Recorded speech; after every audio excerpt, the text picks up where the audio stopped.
بسم اللہ الرحمن الرحیم۔ السلام علیکم ورحمۃ اللہ وبرکاتہ۔ ناظرین و سامعین محترم، امید ہے آپ بفضل خدا اللہ خود اپنے اہل خانہ کے ہمراہ خوش اور بخیریت ہوں گے۔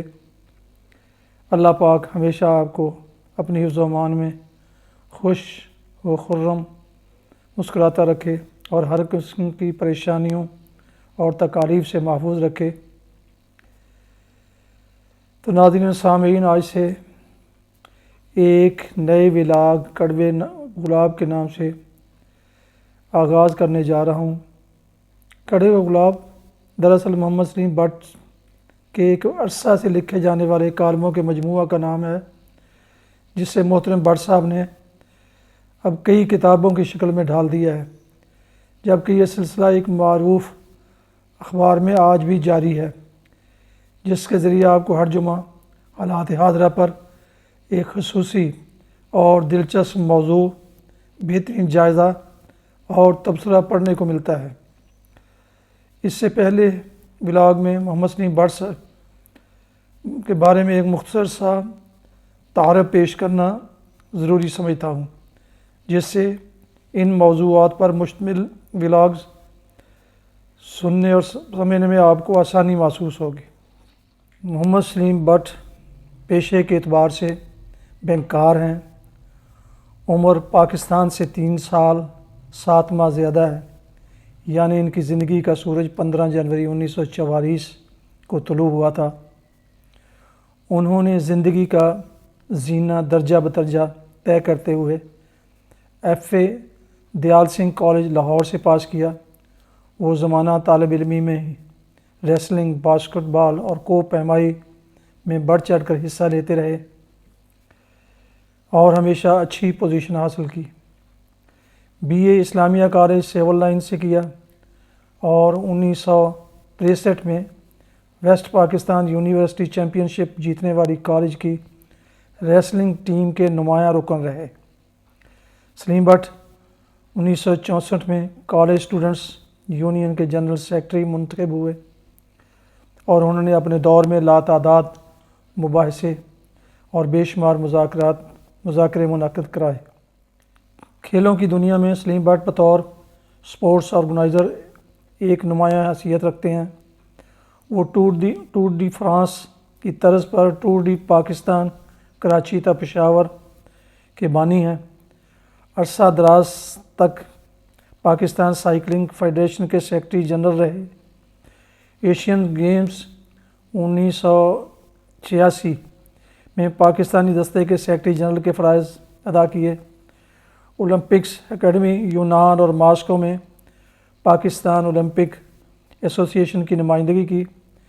Beijing Asian games, tour de Iran, سعودی عربیہ، UAE، لندن اور پیرس میں سائیکلنگ فیڈریشن کے نمائندے کے طور پر شرکت کر چکے ہیں۔ 1992 میں سلیم بٹ کو ورلڈ 11 بمقابلہ rest flood relief cricket match کا آرگنائزنگ سیکرٹری مقرر کیا گیا۔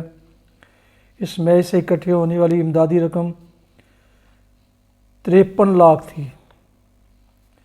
سلیم بٹ مزاجن کیسی ہیں، ان کی سوچ کیا ہے، ملک و قوم اور پاکستانی اسلامی سماج کو کس قدر اونچے مقام پر وہ دیکھنا چاہتے ہیں، یہ جاننے کے لیے بہت حساس ہو کر درد مندی سے تخلیق کردہ ان کی کتابوں میں شامل ان کی تحریروں کا مطالعہ کر کے کیا جا سکتا ہے۔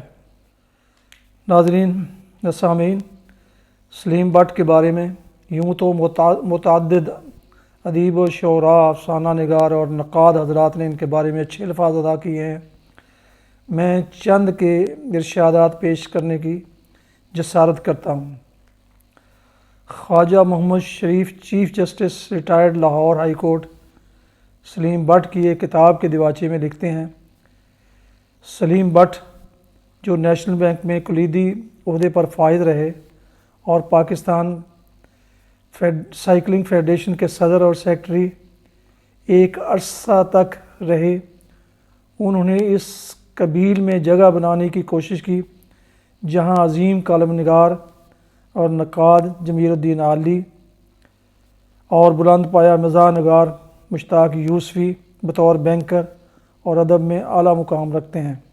گل محمد بھٹی جو اسی ادارے سے منسلک رہے، سلیم بٹ کے بارے اپنے انداز بیان میں یوں لکھتے ہیں: محمد سلیم بٹ، جن کو چھوٹے بڑے سب پیار سے سلیم بٹ کے نام سے پکارتے ہیں، ایک جامع صفات شخصیت ہے۔ وہ ایک باکمال ریسلر ہے، اسٹوڈنٹ لیڈر ہے، بین الاقوامی سطح کا بینکار ہے، اول درجے کا زیرک اور نڈر ٹریڈ یونین لیڈر ہے، صاحب اسلوب، مصنف اور کالم نگار رہے، منفرد پبلک سپیکر اور عوامی مقرر ہے، ایک ممتاز اینکر پرسن بھی ہے۔ اس کی تصانیف مجھے لگا کہ وہ ایک سچا نڈر اور ملک و قوم کا درد رکھنے والا ہے۔ General retired Zia Uddin Khwaja Saleem but صاحب کی تحریروں کے بارے میں یوں رقم طراز ہیں: ان کی مکتوب ایک پبلک رپورٹ ہے جو حکمرانوں اور صاحب نظر اور صاحب فکر کے لیے بہت کارآمد ہے۔ ہم بحیثیت قوم لکھنے سے بہت کتراتے ہیں۔ سلیم بٹ کی محنت کی داد دیے بغیر رہا نہیں جا سکتا۔ جسٹس ریٹائرڈ میاں حامد فاروق سلیم بٹ کے بارے میں لکھتے ہیں: سلیم بٹ نے اپنی تحریروں میں جہاں ملک و قوم کے سیاستدانوں اور قابل ذکر اشخاص پر بھرپور تنقید کی ہے، وہاں انہوں نے حکمرانوں کے سابقہ اور موجودہ کے طرز عمل اور طرز حکمرانی کا معروضی جائزہ لے کر یہ ثابت کر دیا ہے کہ وہ واقعی ایک دلیرانہ سوچ رکھتے ہیں اور کسی ہوس یا لالچ سے مبرہ ہیں۔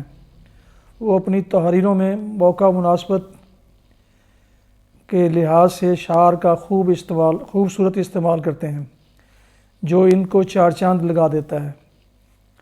Major Khalid Warraich Saleem but صاحب کی شخصیت کے بارے اپنے الفاظ کا اظہار یوں کرتے ہیں: وہ اعلیٰ تعلیم یافتہ ہونے کے علاوہ بہت خوش اخلاق بھی ہیں۔ جس محفل میں بیٹھے ہوں اس کے روح و رواں ہوتے ہیں۔ ملکی حالات کے متعلق انہیں ہمیشہ تشویش رہتی ہے۔ دوستوں کو ہمیشہ اچھے مشوروں سے نوازتے ہیں۔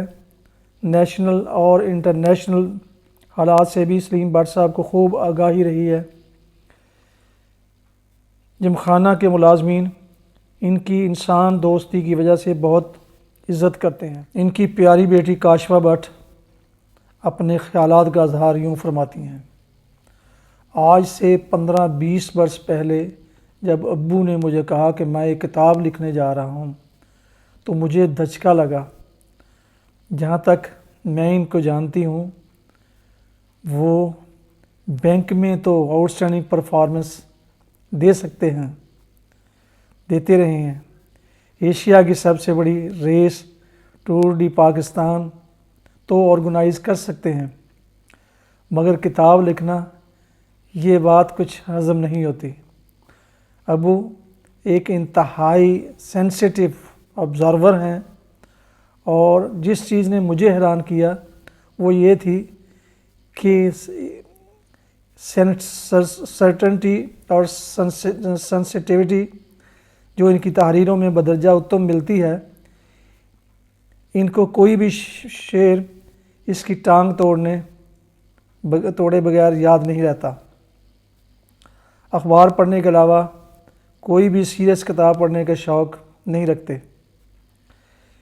ان کی میڈیشن اور سنجیدہ سوچ نے مجھے ان کی پرسنالٹی کا ایک ڈیفرنٹ آسپیکٹ دکھایا۔ ایسے ہی ٹی وی پر اینکرنگ کے شعبے میں جتے ہیں تو ایک ہفتہ میں 5 دن، اور وہ بھی 1 آور لائیو شو، سینکڑوں کی تعداد میں ان کی انتھک جستجو کا حصہ ہے۔ ابو کی کتابیں پڑھ کر سوئی کی ہلکی سی چبھن محسوس ہوتی ہے جو ایک تھاٹ پرووکنگ پروسیس کا آغاز کرتی ہے۔ ان کی تحریروں کی زبان اس قدر سلیس اور آسان ہے کہ کسی بھی لفظ کا مطلب ڈھونڈنے کے لیے آپ کو ڈکشنری کنسلٹ نہیں کرنا پڑتی۔ نہ کوئی لفظ اور نہ ہی کوئی کانسیپٹ اتنا ٹویسٹڈ ہوتا ہے جو دماغ پر بوجھ ڈالے، بلکہ ان کی تحریر میں پڑھ کر آپ سوچنے پر مجبور ہو جاتے ہیں کہ ایسی مشکل باتیں آسانی سے لکھنا کتنا مشکل کام ہے۔ وہ ہر کام کو چیلنج کے طور پر قبول کرتے ہیں، گھبراہٹ، پریشانی اور ناکامی کے ناموں سے ناواقف ہیں۔ جس کام کے پیچھے پڑ جائیں آخر تک لے جاتے ہیں، جیسے کہ اس میدان میں ان کتابوں کا سامنے آنا ہے، جن میں ٹیکہ، رقص دیوانگی، کڑوے گلاب، حشر نشر، پاک نگری اور اب نفسا نفسی شامل ہیں۔ تو سامعین و ناظرین محترم، یہ تھا سلیم بٹ صاحب کی زندگی کے بارے میں دوسرے لوگوں کے جذبات کا اظہار جو انہوں نے اپنے لفظوں میں کیا، جس سے ان کی زندگی کو سمجھنے کا موقع ملتا ہے۔ تو اس کے بعد انشاءاللہ ان کی تحریروں کے جو مضامین آپ کی خدمت میں پیش کیے جائیں گے۔ آپ سے گزارش ہے کہ یوٹیوب چینل کو سبسکرائب کریں، ساتھ لگی بیل آئیکن کو ضرور پریس کریں تاکہ آئندہ نوٹیفیکیشن آپ کو بروقت ملتے رہیں۔ اللہ تعالیٰ آپ کا حامی و ناصر ہو۔ اپنا خیال رکھیے اور دعاؤں میں مجھے اور دوستوں کو ضرور یاد رکھیے گا۔ شکریہ۔ السلام علیکم ورحمۃ اللہ وبرکاتہ۔